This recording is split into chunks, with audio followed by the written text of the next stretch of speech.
Hey there, I'm Jackie Ferris. This week on the 302, we are at the Delaware Contemporary checking out two amazing exhibits, one Arc and the other Radius, both totally different but also awesome at the same time. We're also going to introduce you to the new executive director. Get ready, the 302 is headed your way.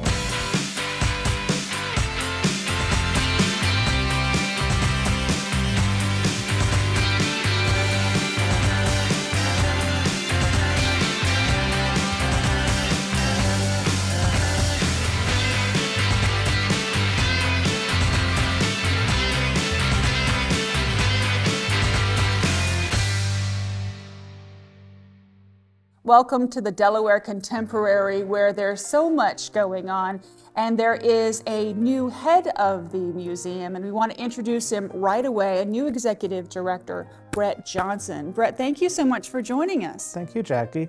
It's great to meet you and excited to have you visit again. So tell us a little bit about yourself. Sure.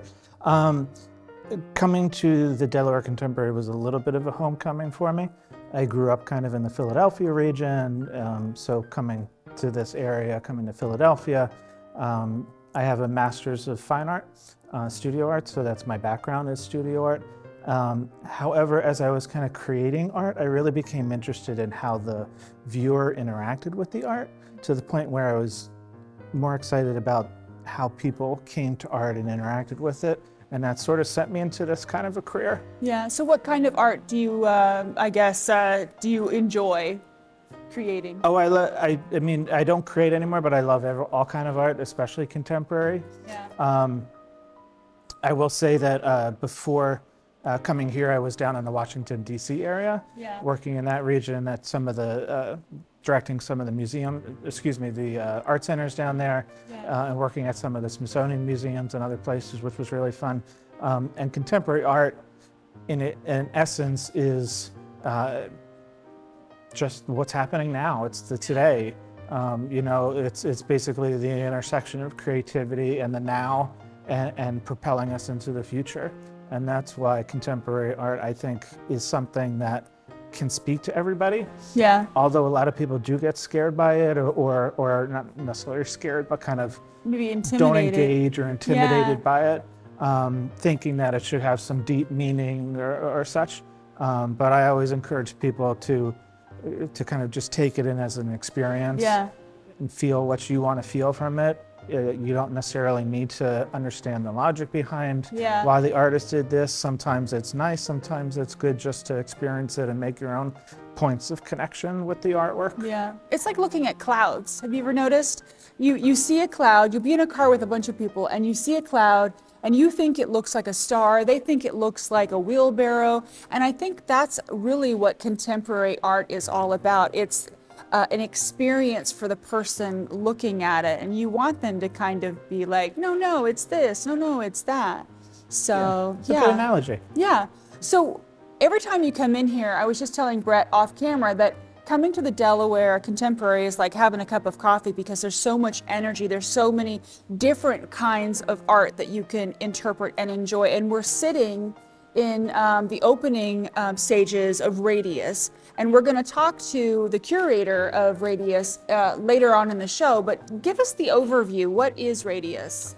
Yeah, so Radius is a really exciting concept that they have already put together here, where effectively they search for artists within a 250-mile radius of where we are.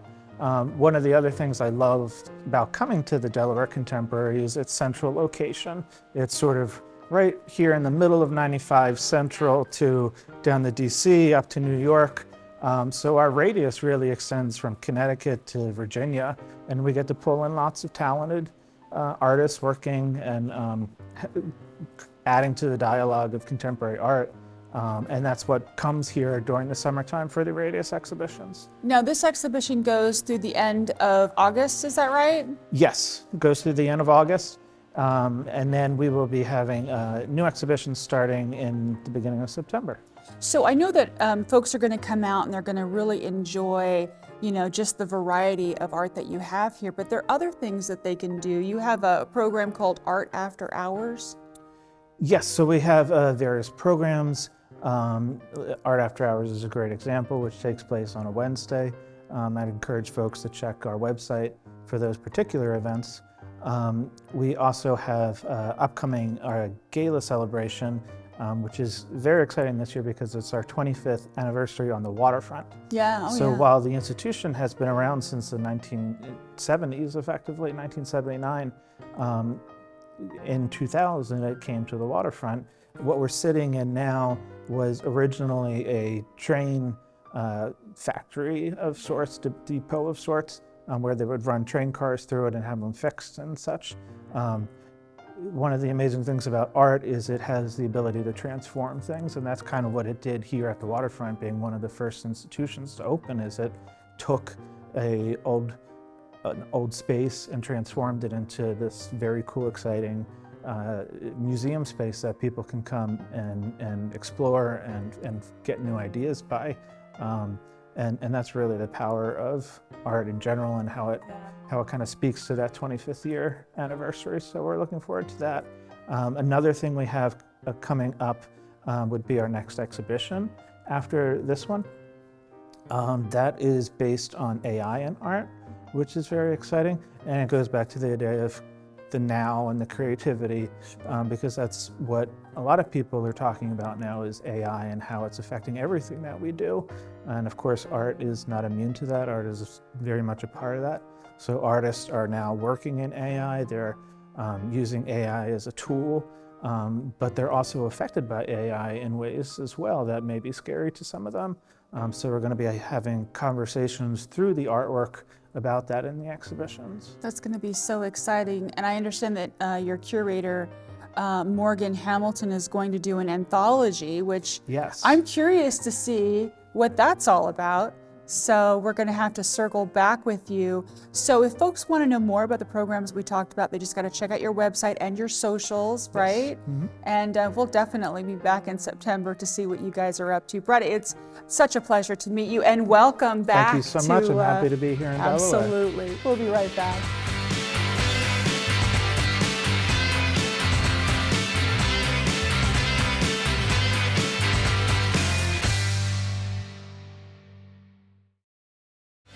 Hi, I'm Madeline. I'm with Winter Tour. I'm the natural lands technician here. Get back to nature with the 302. Welcome back. We're talking about all of the cool things here at the Delaware Contemporary Museum. We're going to talk about Radius in just a minute, but I want to introduce you to the curator, Morgan Hamilton of Radius, and some of the other things that are happening here. Now, behind us, super cool, is ARC. Morgan, thank you for joining us. What is this all about? Well, Jackie, it's great to have you in the 302 here. Thank you so much. Well, what you're looking at is artwork by artist Tracy Tse, and she is one of our ARC residents. Okay. So several years ago, we started this program where we bring in 4 regional, local, emerging artists. And what we do is we fund them with not only program supplies so they can stock their studio, but we give them professional development workshops. They also get an actual stipend that they can use on whatever they need to get their work accomplished. And at the end of all of this, at the end of 10 months of work, you're going to see this exhibition of this 4 artists. And I'll tell you, it's our largest gallery and they fill it wall to wall. Absolutely. And when I first came in, as I mentioned before we started taping, I grew up briefly in the Philippines and Taiwan, Taipei. And this reminded me of a lot of the things, the placemats and the weavings and the textiles that I saw as a child. Absolutely, and so Tracy is using that exact material that you're talking about. And she referenced this material from the Asian grocery stores and the different kinds of nets and weavings that she would use and encounter there. And so she's perfected the knotting and the tying and the weaving, but it's not even just this. She's also an accomplished weaver using actual loom. So she's a multi-talented artist. It really is amazing how she structures the flowers and yet the net. And I'm just kind of curious, is there some kind of meaning? Because we understand that, plastic and trash bags often end up where they're not supposed to be. you know, Absolutely. in the ocean. And I see it's kind of like a net that might catch fish or something else. So is there like a message in her art, or is that left for the people who are just interpreting it? I think it's always left to the person who comes in, you know, just as you said, you had your own life experience that you brought to this work and it struck something in you. So I think what Tracy's doing is she's working with those own, you know, histories and past that she has. Yeah. So she's making these flowers, she's tying them into these tight braids, making these, you know, beautiful nets that mimic organic things, but they're made out of completely inorganic material. And so I think it might be a comment on that balance of, you know, what are we putting out into the world that isn't ever going to decompose, and how do we represent the things that we're losing because of that? I'm really also enjoying I'm not really sure if it's a dragon or what is it that we have here. This is based off of a traditional lion's dance head. And Okay. so, you know, in a lot of celebrations, you have someone under the head, and then there's a long, you know, tail that each person animates, right? So she's bringing this plastic material that she's using here on the wall to life in this piece. It really is beautiful, and you can see that so much work and effort and just creativity goes into, you know, this kind of creation. Absolutely, and I'll tell you, in the fall, part of their program is the professional development. And so we get them in front of different artists, we get them in front of industry leaders, you know, financial gurus, so that they can learn all of the different aspects of being a working independent artist. And so all of the work that you're seeing in this gallery was done really in the last 5 months. Wow, it really is cool because a lot of people, they think, I have this idea for art, you know, but it's not traditional, you know, painting or sculpture. And to really see artists, you know, use mediums like this, I think it's inspirational to people who, you know, want to be a part of the creative culture. Absolutely. And that's the thing, in this gallery specifically, you're gonna see handheld or household objects that you might find in your garage. In fact, one of the sculptures is made out of bus tokens and bus tickets. So art can be made out of anything. Absolutely. Now, I want to take you off camera over to see this. It looks like a big cloud. So come with us, everybody. We're going to go check something out over here. Okay, so what is this? This is a piece called Wishing Well by Lucy West, one of our ARC residents. You might recognize some of the materials used. Okay. It looks like a window caulk. Yeah, it's kind of a spray foam, and that's what they do right around the window jambs. Yeah. And you can also see these threads going around, and those are fiber optic cables. And each one of those is connected at the end to a light source, so that the light travels down the fiber optic cable on the inside of this piece. And so what you're left with inside is this star field where anything's possible, which I think is where the title Wishing Well came from. Yeah. Somewhere where you can, you know, put your wish out into the universe. Wish on a star. Yeah, and so this is a representative piece of Lucy West's work in her broader range that she's accomplished, like I said, in the last 5 months. And she has had a lot of growth. She came in doing some multimedia performance work and some two-dimensional stuff, but then she's really just you know, gone into the third dimension and really thinking conceptually about what her visual language is, which is what we want our artists to accomplish. Absolutely. And if you look at, you have one piece that's casting a shadow that it says oblate spheroid. Which is the title of that piece, which you are going to see a lot of sense of humor in here, especially with Lucy, because every time I visited her in the studio, she was always having fun making this work. Well, I can imagine that this is probably a really great, the art program is probably a really great way to, you know, really grow through all the tools that you guys provide. Do you have these artists, like when they go out into the world, come back? Always. In fact, Chiffon, our director of strategy and design, was an ARC resident 2 years ago. I've sent 2 previous ARC residents to the MFA program over at UD, and Connie Madariaga, who was last year, is a studio artist here now. So that's amazing. Yeah. So we spent a lot of time talking about ARC, but we also want to talk about Radius, which is a really amazing exhibit that we're going to talk about when we return.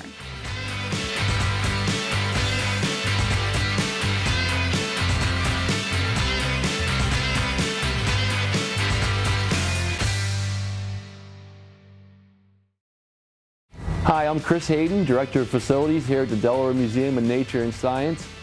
And Dude has been here for almost 15 years, and Dude and I enjoy watching the 302 on the weekends. Welcome back. We are at the Delaware Contemporary Museum, and as promised, we're going to talk about radius. I'm joined by Morgan Hamilton, who is the curator. Now first, let's refresh everybody on what radius is. Well, Radius is a really fun opportunity for us to get emerging local artists into the galleries. And I'm actually just one of 4 curator and curator teams that have put all the exhibitions together that you see here. So right now, we're in an exhibition called bricolage.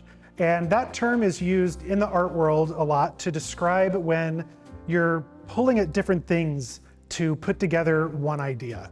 And that kind of encapsulates what Radius means and what Radius is, because we're using our art source registry and we're looking for artists on that. So we're picking the artist before we have the theme, which is usually opposite from how you curate a show. So in this exhibition, there were a lot of artists who are looking at the different ways and different media that they can pull together to have their artistic idea. And so that is the basis of this exhibition here. So I have to ask you about when you first walk in, it looks like a series of, I don't want to say donuts, hopefully that's not offensive to the artist, but round circles, and they're just, some are in focus, some are like drippy, and it's really kind of cool. Yeah, and so these paintings are made from thin washes and brush strokes, right? And they almost remind you of a Kandinsky painting where you have all these circles overlapping. And the depth comes from the transparency of that paint. And when you get close to it, you can get lost in it. You can, because there's one example where everything is in focus, and then on the opposite wall, it has that sort of incandescent, translucent kind of vibe, and you're like, this is amazing. You can get lost in this place easily. Now there is a stained glass piece on the wall. Can you tell us about that? So that piece is a bunch of funnels made out of little pieces of glass that have been welded together by lead. And so when you look at the piece, and depending on where the light is coming on the wall, it leaves these streaks of colored light. And so the closer you get, you can see inside of the funnel through the hole, and it's like a kaleidoscope on the inside. So not only is the artist playing with the material of the colored glass, but she's playing with the light and our perception of it. Every time she exhibits that piece, it's going to look different. Yeah, so whenever you select an artist, do you talk to them about their process? Because I would imagine that some pieces take a lot more time than others. Absolutely. So we have some installation artists here, and we have to be in contact with them a lot because they have to come to the museum and put their work either on the wall, from the ceiling, or all over the ground. And with some of these smaller pieces, it's easier for us to kind of decide how we want to display them. So it's just depends on the artist. It really is cool when you walk up to it. I'm a real big fan of getting really close. Museums across the region know my name. Get away from that. So it's really cool when you're able to get up close and see that light kind of shining through that you were mentioning. Absolutely. So another one that's kind of whimsical, all of the plastic fruits that are like spilling out. What is this all about? Emilio Maldonado is an artist who uses any material he can get his hands on. You'll see the plastic fruit spilling out of the box. You'll see puzzle pieces. You'll even see hand drawings and renderings. So I don't think there's anything that's off limits to him. And there are a lot of playful sculptures that I think just go back to that conversation about commodity consumption and what that looks like in this changing world. And this is another example of, you can be creative with just about anything. Absolutely. I mean, he's, probably working on something and thought, oh, this would be a great idea. So no material is hands off here. Absolutely. And another one, the last piece for our chat would be these bags. It looks almost like mitochondria or does kind of look like DNA. Cell division, right? What is mitosis or meiosis? So these are wire sculptures wrapped in gauze and then put into these bags, and they're being hung, suspended from the ceiling by meat hooks or these kind of meat hook looking things. And so this artist is playing again with that idea of material and with scale. So you coming in here, you're going to see these and think one thing. So I really like how visitors get to play with whatever the things mean to them. So whenever they apply, I would imagine they have to send you pictures. Do they send you pictures with them displayed just like this, or do they just say, this is my vision, this is what I mean, how do you enter something like this into consideration? Well, what's great about Radius is because we have our art source, our online registry, all the artist has to do is sign up and put their portfolios up. Then the curatorial teams on the backside look through and look at all the artists, and then we make the selections based on our own interests, on the kind of show we want to put together. And all we have to do is reach out to the artists, and then sometimes the work that we want is available, sometimes it's not. So, it's kind of a conversation with those artists at that point. Do you ever, and I don't know if this goes outside of the realm of Radius, but do you ever look at this catalog of talented folks and say, we are going to do a show on, moonbeams. We need you to do some moonbeams. We want you to interpret a moonbeam. Yes, we often have open calls for the biennial seasons that we do that are material or theme specific. Other times we have exhibitions through our normal seasons, and we will use our own art source as a resource to go look at different artists and different materials and ideas. That's amazing. So before we go, this is just one of 5 galleries that have art from people in Radius. Yes. So kind of walk me through the other galleries, the things that you just really kind of like stand out for you. Yeah, so in landform, you're looking at a lot of artists who are playing with natural materials. And these are things that can be natural and are turned to unnatural, or vice versa, unnatural things made to look natural. Okay. In the exhibition Tête-à-Tête, which is French for face-to-face, you're going to see a bunch of portraits, and it's an entire portrait exhibition. And they've been grouped into these different groups that hopefully get you talking and wondering what they're talking about. And then we also have Collect and Apply, which is an exhibition where these artists are collecting things. So like we have a collage artist, we also have a sculptor and a painter, and they're collecting things like scraps of newspaper and magazines, fabric, beads, all the way to paper, to shopping bags. Wow. And then applying them in all different ways to make these fine art. Fantastic. Well, Morgan, thank you so much for sharing Radius with us. It's always a pleasure to come and visit the Delaware Contemporary. It's been great having you, Jackie. Thank you. Thank you. We'll be right back.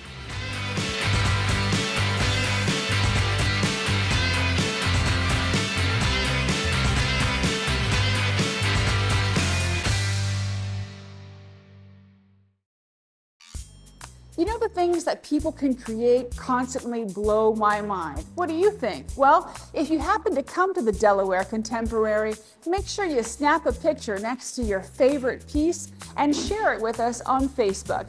Now, here are a couple of other things you might want to check out.